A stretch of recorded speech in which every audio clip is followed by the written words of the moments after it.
اور اس کے بعد جو ہے ایران جیسا ملک جو معاشی پابندیوں کے باوجود اس نے کوئی اپنا دفاعی نظام رکھا ہوا تھا، وہ ان کو ہدف بنا رہا تھا، اور امریکہ نے جو پوسٹ شائع ہوئی ہیں، مطلب ہے جو غیر جانبدار ذرائع سے اسے پتہ چلتا ہے کہ امریکہ کی بیسز کو بھی بہت نقصان پہنچایا گیا، کہ جو پورے کے پورے ان کے مشرق وسطیٰ میں اڈے ہیں ان کو بہت نقصان پہنچایا گیا.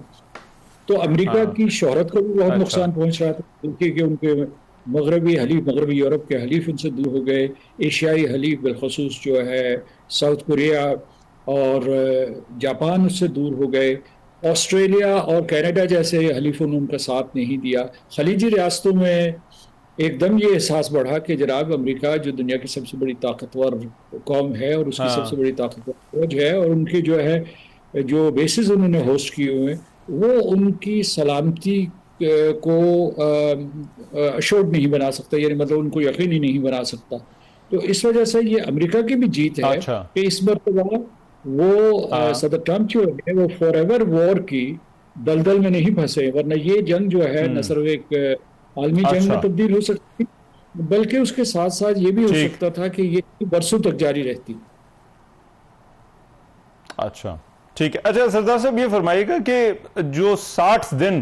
جو اگلا مرحلہ ہے اس میمورینڈم کا، وہ آپ کے خیال میں کتنا چیلنجنگ ہوگا؟ دو چیزیں ہیں جو ان کا فریم ورک اگریمنٹ ہوا ہے مفاہمتی یادداشت میں، اس کے اوپر عمل درآمد بہت ضروری ہے. مثال کے طور پر ایران کے قائدین نے بھی یہی کہا ہے آج، اور امریکہ والے بھی یہی کہہ رہے ہیں کہ اس کے اوپر عمل درآمد صحیح ہونا چاہیے، اور اس میں آبنائے ہرمز کھلے، اس میں کوئی رخنہ اندازی نہ ہو، امریکہ کا بحری محاصرہ اٹھ جائے، وہ دوبارہ سے نافذ نہ ہو. پھر جو ہے اسی طریقے سے یہ ہے کہ جو وعدے وعید کیے گئے ہیں، مثال کے طور پر کہ جو ایران کو یہ آزادی دی گئی ہے، اجازت دی گئی ہے کہ وہ اپنا تیل برآمد کر سکتا ہے، اور اس کے اوپر اس نیگوشیشنز کے دوران کسی قسم کی پابندی نہیں ہوگی، اور جو اسے $300 ارب کا وعدہ کیا گیا ہے ریکنسٹرکشن اینڈ ڈیولپمنٹ فنڈ، جس کی سرمایہ کاری یقیناً جو ہے وہ خلیجی ریاستیں کریں گی، اور جاپان، ساؤتھ کوریا، ملیشیا اور سنگاپور جیسے ممالک کریں گے جو امریکی حلیف ہیں. تو یہ سرمایہ کاری ہے، تعمیر نو ہے، ایک قسم کا نیا کہ جنگ کی تباہ کاری کے بعد تعمیر نو کا جو کام شروع ہوگا ایران میں، اس میں یہ سب لوگ شراکت دار ہوں. میں سمجھتا ہوں کہ اگر ایسا ہو گیا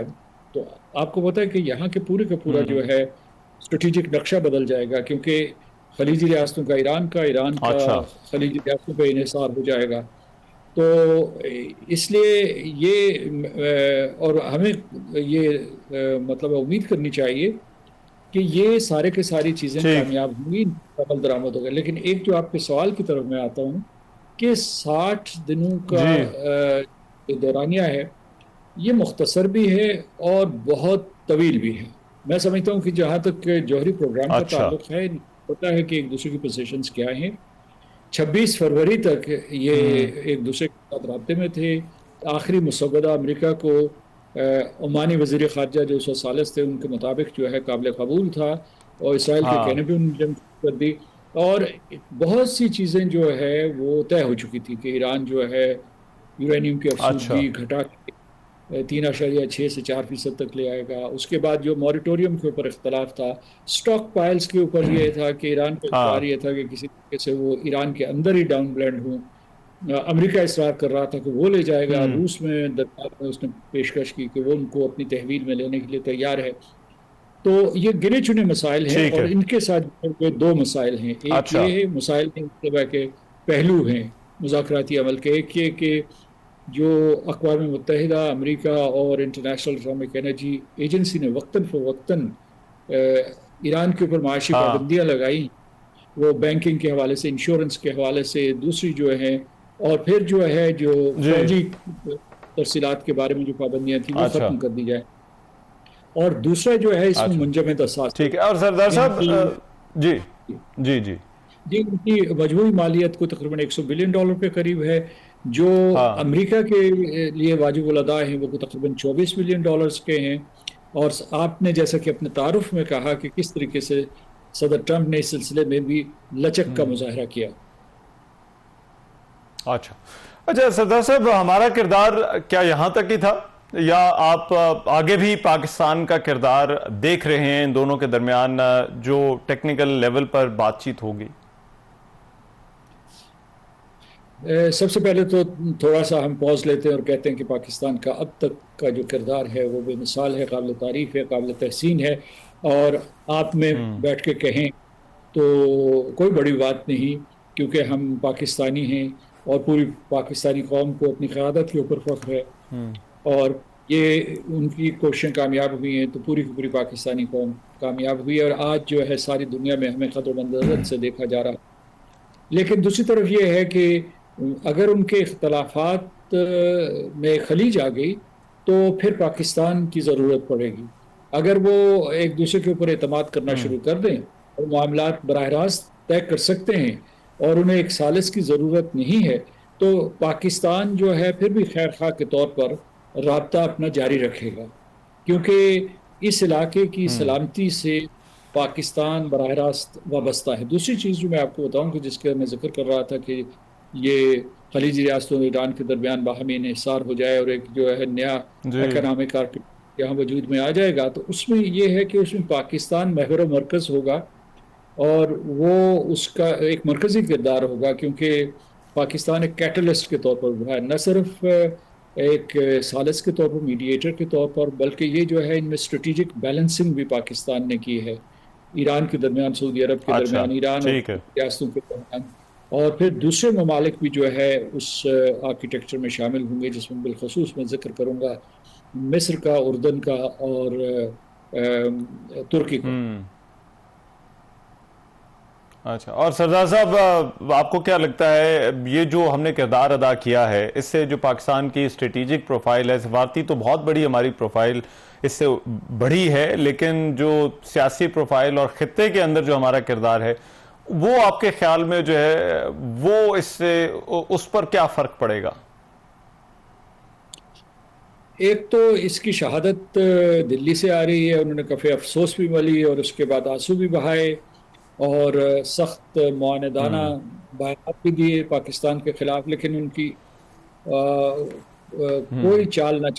جو کامیاب ہو سکے، تو وہ بھی ایک قسم کا پیمانہ ہے جس سے آپ دیکھ لیجئے کہ پاکستان کتنا کامیاب ہوا ہے۔ دوسرا یہ ہے کہ کل اگر آپ نے وہ دیکھی وہ جو کانفرنس تھی between mister Modi and president Trump, تو اس میں ایک سوال پوچھوایا گیا کہ جی وہ بڑا عجیب و غریب سوال تھا، وہ یہ سوال پوچھوایا گیا کہ یہ مغربی ایشیا میں ہندوستان کا بھی کوئی کردار ہے، تو اصل میں اس کو چھپا ہوا سوال یہ تھا کہ آپ نے ساری ذمہ داری، ساری عزت و تکریم تو پاکستان کو دے دی، تو ہمارے لیے کہاں جگہ بچی؟ خیر صدر ٹرمپ نے اس کا جواب تو سوات میں دیا، ہاں میں دیا، تو ایک تو یہ ہے، لیکن اصل میں پاکستان کے لیے یہ ایک ایسا لمحہ ہے کہ آپ سوچیں کہ اس پورے کی پوری جو آپ کو عزت ملی ہے اور جو آپ کو جگہ ملی ہے بین الاقوامی برادری میں، اس سے آپ پاکستان کے لیے کیا ٹھوس معاشی مفادات حاصل کر سکیں، اور اس میں یہ بہت ضروری ہے کہ آپ ایران کے ساتھ جو ہے اپنے معاشی تعلقات کو مضبوط کریں، Iran Pakistan gas pipeline کے اوپر کر دیں، اس کے بعد وہاں سے بجلی لیں، تیل لیں، اور جو چیزیں انفارمل ٹریڈ سے آتی تھی اسے فارملائز کریں، اور جو ایک فادر پورٹ کا کردار ابھرا ہے، اس کا رول ابھرا ہے، یعنی مطلب یہ ایک تو وہ جب یہ سارے کے سارے بحران میں تھے تو گوادر، کراچی اور پورٹ قاسم کی اہمیت سب دنیا کے اوپر نمایاں ہوئی، اور آپ نے یہ بھی دیکھا ہوگا کہ کیسے کتنے ہزار جہاز جو تھے وہ یہاں آ کے لنگر انداز ہوئے ہیں، یہ ان کی پناہ گاہ تھی، اور پھر پاکستان نے انہی بندرگاہوں کو استعمال کر کے بہت سی ترسیلات ایران کو بھیجی، یعنی ایک نئی راہداری قائم کر لی۔ تو میں سمجھتا ہوں کہ اس کے علاوہ جو پھر ہمارے خلیجی ریاستوں کے ساتھ مضبوط ترین تعلقات ہیں، ان سے انہیں آمادہ کیا جائے کہ وہ پاکستان کے کی سیکٹرز میں سرمایہ کریں۔ رائٹ، ٹھیک ہے، بہت شکریہ۔ سردار مسعود خان ہمارے ساتھ موجود تھے، بات کر رہے تھے۔ ایک بریک، واپس اس بریک کے بعد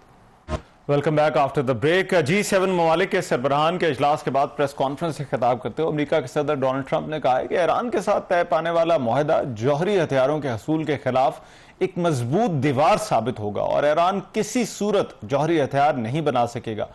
انہوں نے کہا کہ ان کی انتظامیہ ایران کو جوہری ہتھیار حاصل کرنے سے روکنے کے لیے پرعزم ہے اور اس مقصد کے لیے سفارتی اور اسٹریٹجک اقدامات جاری ہیں۔ ان کے مطابق ایران اس بات پر آمادہ ہے کہ وہ نہ جوہری ہتھیار تیار کرے گا اور نہ ہی انہیں حاصل کرنے کی کوشش کرے گا۔ انہوں نے کہا کہ جوہری پروگرام اور ذخائر سے متعلق تکنیکی سطح کے مذاکرات بھی جلد شروع ہونے کی توقع ہے، لیکن دوسری طرف ایرانی وزارت خارجہ کے ترجمان اسماعیل بقائی کا یہ کہنا ہے کہ مفاہمتی دستاویز کے متن میں جوہری معاملے اور پابندیوں کے خاتمے پر مذاکرات کا زور ہے، لیکن ایران کا فیصلہ تھا کہ اس مرحلے پر جوہری معاملے پر جو ہے وہ مذاکرات نہ کیے جائیں، بلکہ اس مرحلے پر ہماری توجہ جنگ کو ختم کرنے پر تھی اور ہم نے ایسا ہی کیا۔ انہوں نے یہ بھی بتایا کہ مفاہمتی دستاویز پر عمل درآمد کی تاریخ سے 60 دنوں کے اندر بات چیت کریں گے اور اس میں جوہری معاملے اور پابندیوں پر بھی بات چیت ہوگی اور اگر ضرورت پڑی تو وقت کو بڑھا بھی دیا جائے گا۔ اب یہ جو معاملہ ہے جوہری ہتھیاروں والا، یہ ایران اور امریکہ کے درمیان ایک کی ایشو تھا اس سارے معاملے کے اندر، اور اس پر بات کرنے کے لیے اب اس کا مستقبل کیا ہے، ماریہ سلطان صاحبہ ہمیں جوائن کر رہی ہیں، اسٹریٹجک افیئرز ایکسپرٹ ہیں، ان سے اس حوالے سے مزید بات کرتے ہیں۔ ماریہ سلطان صاحبہ، بہت آپ کے وقت، سب سے پہلے تو میں آپ سے سمجھنا چاہتا ہوں جوہری مذاکرات کے حوالے سے کیا طے پایا ہے، یہ کس طرح سے یہ معاملہ امریکہ اور ایران کے درمیان اب آگے بڑھے گا؟ دیکھیے، پہلی بات تو یہ ہے کہ اس مفاہماتی یادداشت میں جوہری ہتھیاروں کے اوپر کوئی واضح جو ہے ایک طرح سے کسی قسم کی آپ کو پروگرس اس طرح نظر نہیں آتی جس کو آپ کہہ سکیں کہ ایک سائڈ نے کیا کہا دوسری سائڈ نے کیا کہا۔ تو ایک لحاظ سے پہلی وضاحت تو یہ ہے کہ یہ براہ راست اس مفاہماتی یادداشت کا فوکس نہیں، لیکن اس میں یہ ضرور کہا گیا ہے کہ آئندہ 60 دنوں پہ اس کے اوپر بات چیت ہوگی۔ ایران کا جو موقف ہے وہ یہ ہے کہ وہ ایٹمی ہتھیار نہیں بنانا چاہتے ہیں، لیکن وہ اپنی ایٹمی جو رائٹ ہے فار انریچمنٹ یا رائٹ ہے ایٹمی صلاحیت کا پرامن مقاصد کے لیے اس کو قائم رکھنا چاہتے ہیں۔ تو یہ ان کا درینہ موقف ہے، یہ آج سے نہیں بہت پہلے سے ہے، لیکن ظاہر ہے اس کے اوپر بہت سارے فیصلے ہوں گے کہ جو کس چیز کو آپ کہیں گے کہ جو ایٹمی ہتھیاروں کے لیے استعمال ہوتی ہے کون سی چیز نہیں ہوتی، اس کے اوپر کوئی چیز واضح طور کے اوپر مفاہمت میں یادداشت کے اندر موجود نہیں ہے۔ یہ جو آپ کے پاس ایم او یو ہے یہ براہ راست اس وقت پری کنڈیشنز کی طرف جا رہا ہے۔ ایک تو کنڈیشن جو ہے ظاہر ہے وہ کیا یہ کہا جا سکتا ہے کہ امریکہ نے اس مفاہمتی یادداشت میں یا اس ایم او یو میں جو جوہری معاملہ ہے اس پر کچھ لچک دکھائی ہے؟ جی دیکھیں، یقینی طور پہ دکھائی ہے اور ایران نے بھی لچک دکھائی ہے، کیونکہ ایران نے یہ کہا ہے کہ انٹرنیشنل اٹامک ایجنسی بھی آئے گی۔ انہوں نے جو ان کا پہلے والا موقف تھا وہ تقریباً 5% پہ تھا، وہ 3.7% کے اوپر آپ کو بعض گشت نظر آ رہی ہے، شاید اس کے اوپر آپ آتا ہوں۔ بہت ساری اور بھی ٹیکنیکل بیسز ہیں کہ وہ کتنی حد تک کیا چیز اس پہ ایکسیپٹ کرتے ہیں، ایڈیشنل پروٹوکول ایکسیپٹ کرتے ہیں یا نہیں کرتے ہیں، لیکن اس کے ساتھ ساتھ جو ان کا رائٹ ہے این پی ٹی کے اندر کہ وہ نیوکلیئر انریچمنٹ جو ہے اس کا رائٹ جو ہے محفوظ رکھیں گے، وہ بھی موجود ہے۔ تو میرے خیال سے کہ اس وقت نیوکلیئر پہ بات کرنا اس وقت ہے، کیونکہ یہ تمام چیزیں ابھی طے پانی ہیں اور یہ طے نہیں پائیں، لیکن جو چیز واضح طور پہ طے پائی ہے وہ یہ ہے کہ اسٹریٹ آف ہارمز کے اندر جو ہے جنگ بندی ہوگی، مکمل جنگ بندی ہوگی، امریکہ کی طرف سے بھی ایران کی طرف سے بھی۔ ایران جو ہے 60 دنوں کے اندر اندر یعنی پہلے 30 دن کے بعد تمام جو وہاں شپس گزر رہی ہیں ان کی معاونت بھی کرے گا اور ان کے لیے رسائی بھی پیدا کرے گا، اور 60 دنوں کے بعد شاید وہ ایک نیا فریم ورک لے کے آئے جس کے تحت یہاں جو شپس ہیں وہ آپریٹ کریں گی بین الاقوامی تجارت کو رواں کرنے کے بعد۔ اسی طرح جو مائننگ ہے اس کو بھی وہ ختم کرے گا تاکہ یہ 60 دنوں تک 30 دنوں کے اندر جو ہے وہ زیادہ رواں ہو اور اس کو آگے جائے۔ اس کے ساتھ ساتھ ایران نے جو دوسری چیز جو ایران پہ رسپانسبلٹی ہے اور جو امریکہ پہ رسپانسبلٹی یہ ہے کہ وہ 30 دنوں کے بعد اپنی جو بحری بیڑے ہیں وہاں سے موو کریں گے، اور اس کے ساتھ ساتھ جو سینکشنز تھی ایران کے اوپر ان کے لیے جو ہے بڑے واضح طریقے سے نہ صرف $100 بلین ایران کو ریلیز کیے جائیں گے، لیکن $300 بلین کا انویسٹمنٹ فنڈ بھی بنے گا جو گلف کے ممالک دیں گے ایران کو انفراسٹرکچر دیں گے۔ تو یہ اہم چیزیں ہیں جو انہوں نے کی ہیں۔ ماریہ صاحبہ جی، ایک اور ایشو جو متنازع تھا لیکن اس کا اس میں ذکر نہیں ہے، وہ میزائل پروگرام ہے ایران کا، اور اس پر ابھی جو صدر ٹرمپ کی سٹیٹمنٹ ایک آئی ہے اور انہوں نے کہا ہے کہ اگر خطے کے باقی ممالک کا میزائل پروگرام اپنا جاری رکھ سکتے ہیں، بیلسٹک میزائل رکھ سکتے ہیں، تو ایران کو بھی یہ حق حاصل ہونا چاہیے۔ یہاں پر آپ کو کیا لگتا ہے کہ یہ معاملہ اب اس سے ہٹ چکا ہے یا پھر ابھی بھی کہیں نہ کہیں امریکہ اور ایران کے درمیان جو ایشوز ہیں ان کے ساتھ جڑا ہوا ہے؟ نہیں، میرے خیال سے اس بحث سے وہ باہر نکل چکے، کیونکہ اس وقت جو مسئلہ ہے وہ اس وقت ایران کا واپس بین الاقوامی تیل کی منڈی میں آنا ہے، امریکہ کی جو سینکشنز ایران پہ لگی ہوئی ہیں ایٹمی پروگرام کے لحاظ سے اور ایٹمی پروگرام کی مد میں اور جو ایرانین ریولوشن کی مد میں، ان کو ختم کرنا ہے، ایران کے بینکنگ سسٹمز کو دوبارہ روا کرنا ہے اور امریکن ڈالر کے ساتھ کنیکٹ کرنا ہے، اور امریکن جو آپ ایک طرح سے کہہ سکتے ہیں جو ایرانی تیل ہے اس کو واپس بین الاقوامی جو تیل کی منڈی میں واپس لے کے آنا تاکہ گلوبل جو آئل پرائسز ہیں وہ اسٹیبلائز ہو سکیں. تو یہ تو ایک بہت بڑی ون ہے امریکہ کے لیے، ایک بہت بڑی ون ہے ایران کے لیے. اس میں جو ممالک جن کو شاید شارٹ ہینڈ ملا ہے وہ گلف ہے، کیونکہ ظاہر ہے اب گلف کو یہ ریکنسٹرکشن کے لیے پیسے دینے ہوں گے، کیونکہ جو پیسے ہیں جو $300 بلین کا، اس میں سے بہت سارے پیسے پبلک پرائیویٹ پارٹنرشپ کے تھرو آئیں گے. اس میں سے کچھ ان کے بینکنگ سٹرکچرز بھی ہیں جو پہلے ایران کے ساتھ کام کر رہے تھے اور یو اے میں کام کر رہے تھے، اور یو اے کو بیلنسنگ ایکٹ کرنا پڑے گا ایک طرف ابراہیم ایکارڈ کے ساتھ اور دوسری طرف ایران کے اس اکنامک انفراسٹرکچر کے لیے. اور سب سے بڑا چیلنج یہ ہے کہ اگر ایران سٹیبلائز نہیں ہوتا اور جنگ کا خطرہ یہاں ختم نہیں ہوتا تو گلف بھی ریکنسٹرکٹ نہیں ہو سکتا. So it's chicken and egg, اگر ایران ریکنسٹرکٹ نہیں ہوتا تو گلف ریکنسٹرکٹ نہیں ہوتا، اور اگر گلف ریکنسٹرکٹ نہیں ہوتا تو مشرق وسطیٰ میں امن نہیں آتا. تو ایک لحاظ سے جو نیا گلوبل اکنامک سیکورٹی آرکیٹیکچر بننے جا رہا ہے اس میں ایران، اس میں یو اے ای، اس میں سعودی عربیہ، اس میں امریکہ، یہ سب کے سب ایک دوسرے کے ساتھ جو ہے ان کا جو امن ہے، ان کی جو ترقی ہے، ان کی جو رجیم سروائیول ہے وہ ایران کی رجیم سروائیول کے ساتھ منسلک ہے. اس کی وجہ یہ ہے کہ اس ایم او یو میں پہلی دفعہ امریکہ نے یہ کہا ہے اور ایران بھی کہہ رہا ہے کہ دونوں ایک دوسرے کے انٹرنل افیئرز میں مداخلت نہیں کریں گے. سو یہ ایک طرح سے پش بیک ہے اس پالیسی کا جہاں رجیم چینج ایک سینٹرل آرگیومنٹ. اچھا، اور لاسٹلی مجھے بتائیے گا جو سینکشنز والا ایشو ہے جو اس جوہری پروگرام سے معاملہ جڑا ہوا تھا، ان 14 نکات میں مانیٹرنگ کا بھی ذکر ہے، تو آپ کو کیا لگتا ہے یہ جو سینکشنز والا معاملہ ہے اس پر دونوں امریکہ اور ایران آگے کس طرح سے بڑھیں گے؟ دیکھیں یہ تو بہت آسان ہے. اس کی بنیادی وجہ یہ ہے کہ جو 2025 تک جو جے سی پی او کا فریم ورک کے تحت سینکشنز تھی وہ ختم ہو چکی ہیں بین الاقوامی مینڈیٹ کے لحاظ سے. اس وقت جو ایران پہ سینکشنز موجود ہیں وہ صرف امریکن سینکشنز ہیں جو ایران کے ایٹمی پروگرام کے اوپر انہوں نے لگائی ہیں، اور یہ یونیلیٹرل سینکشنز ہیں اور تھرڈ پارٹی سینکشنز ہیں. تو یہ امریکن صدر کا فیصلہ ہے، یہ لگائی بھی پریزیڈنٹ ٹرمپ نے تھی اور ابھی ان کو اٹھائیں گے بھی پریزیڈنٹ ٹرمپ. وہ کس فریم ورک کے تحت اٹھائیں گے اور کیسے اٹھائیں گے یہ ان کا فیصلہ ہوئے گا. تو ایک طرح سے 100% کنٹرول اس وقت امریکہ کے پاس ان سینکشن ریلیف کے ساتھ. اور جو لاسٹ اینڈ ہے وہ یہ ہے کہ ایران نے کہا ہے کہ جب یہ تمام چیزیں ختم ہو جاتی ہیں تو پھر یو این سیکورٹی کاؤنسل کی ایک بائنڈنگ ریزولوشن ہوئے گی جس کے تحت ان کو یہ گارنٹی ملے گی کہ امریکہ اس پہ ریورسل نہیں لائے گا. ٹھیک ہے، رائٹ، بہت شکریہ. ہمارے یہاں سلطان صاحبہ ہمارے ساتھ موجود تھی اور یہ جو 14 نکات ہیں اور کس طرح سے یہ جوہری معاملات کے ساتھ جڑے ہوئے ہیں اس پر بات کر رہی تھی. ایک بریک شامل کر رہا ہوں پروگرام میں، واپس آتے ہیں اس بریک کے بعد.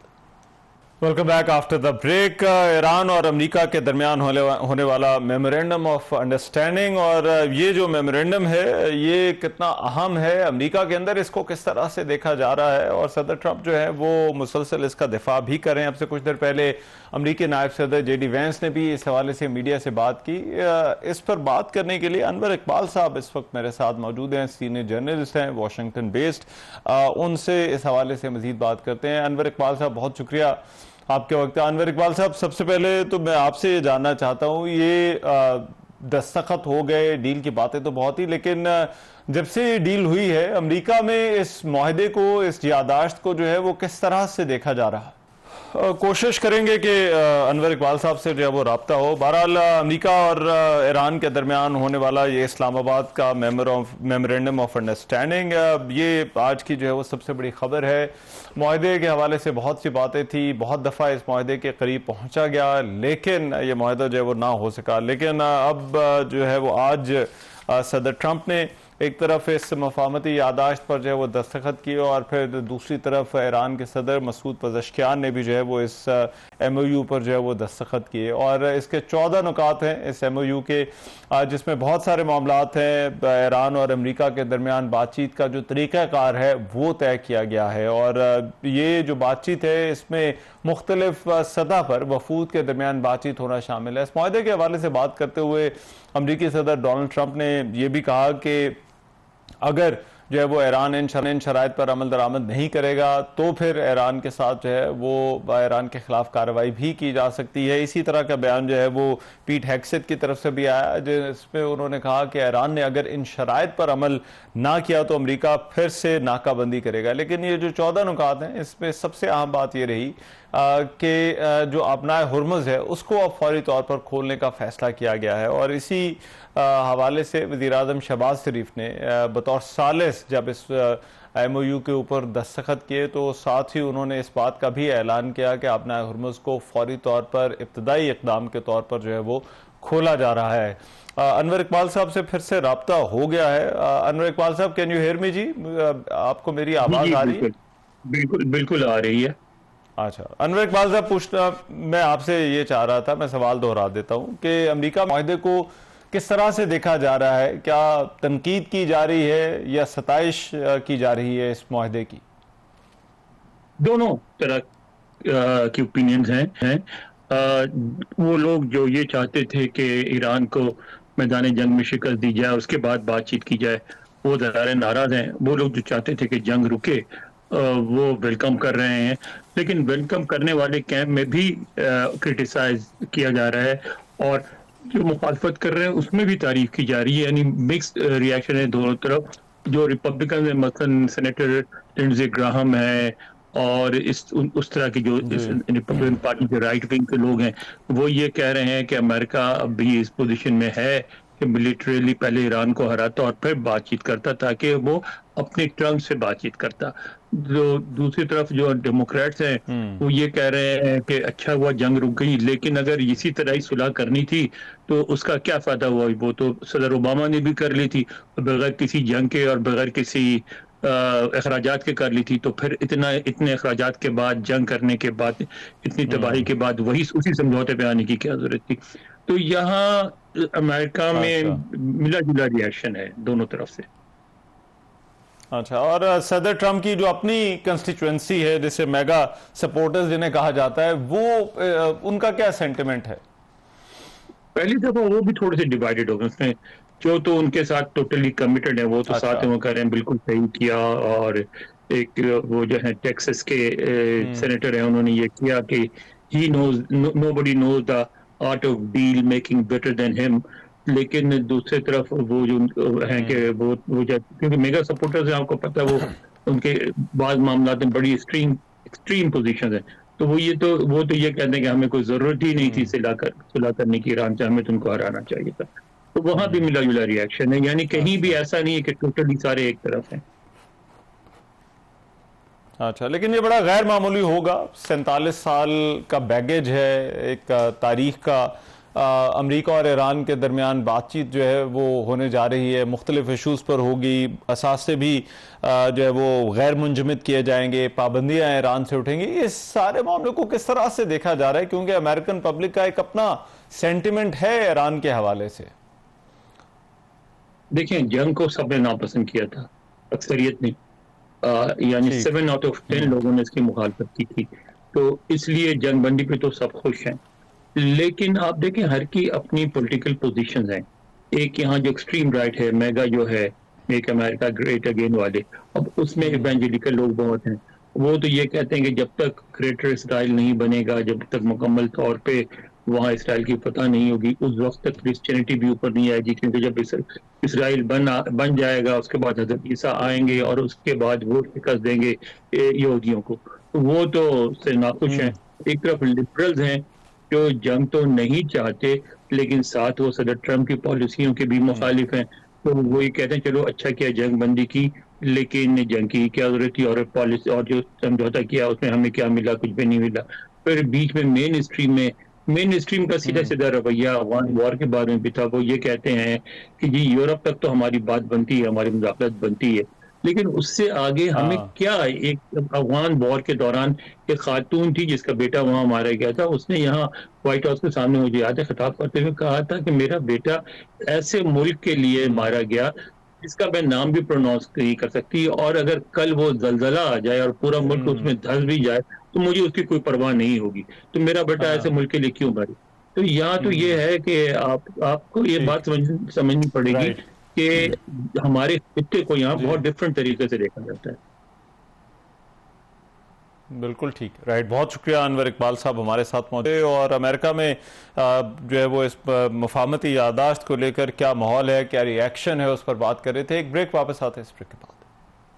Welcome back after the report. کالعدم بی ایل اے کی دہشت گردی اب صرف پاکستان نہیں بلکہ عالمی تجارت اور علاقائی رابطوں کے لیے بھی خطرہ بن چکی ہے. ترکیہ کے معروف خبر رساں ادارے ٹی آر ٹی ورلڈ میں شائع کی گئی ایک رپورٹ کے مطابق بلوچستان کی شاہراہیں اور تجارتی راہداریاں بی ایل اے کے حملوں کے باعث خطرناک زونز میں تبدیل ہو رہی ہیں, جبکہ کالعدم تنظیم کا بنیادی مقصد خطے میں اقتصادی اور تجارتی روابط کو نقصان پہنچانا اور ترقیاتی سرگرمیوں کو متاثر کرنا ہے. بین الاقوامی رپورٹ میں یہ بھی کہا گیا ہے کہ ٹرینوں, شاہراہوں اور مال بردار گاڑیوں پر حملے در حقیقت بلوچ عوام کے مفادات کے خلاف ہیں, کیونکہ ان کے نتیجے میں روزگار کے مواقع محدود ہوتے ہیں, سرمایہ کاری متاثر ہوتی ہے اور ترقیاتی منصوبوں کی رفتار سست پڑ جاتی ہے. ٹی آر ٹی ورلڈ کے مطابق گوادر بندرگاہ اور بلوچستان عالمی تجارت میں اہم جغرافیائی حیثیت رکھتے ہیں, اسی لیے اس خطے میں پیدا ہونے والا عدم استحکام صرف پاکستان تک محدود نہیں رہتا بلکہ بین الاقوامی سطح پر بھی اس کے اثرات مرتب ہوتے ہیں. ترک میڈیا کی اس رپورٹ میں یہ نشاندہی بھی کی گئی ہے کہ امریکہ, آسٹریلیا اور برطانیہ پہلے ہی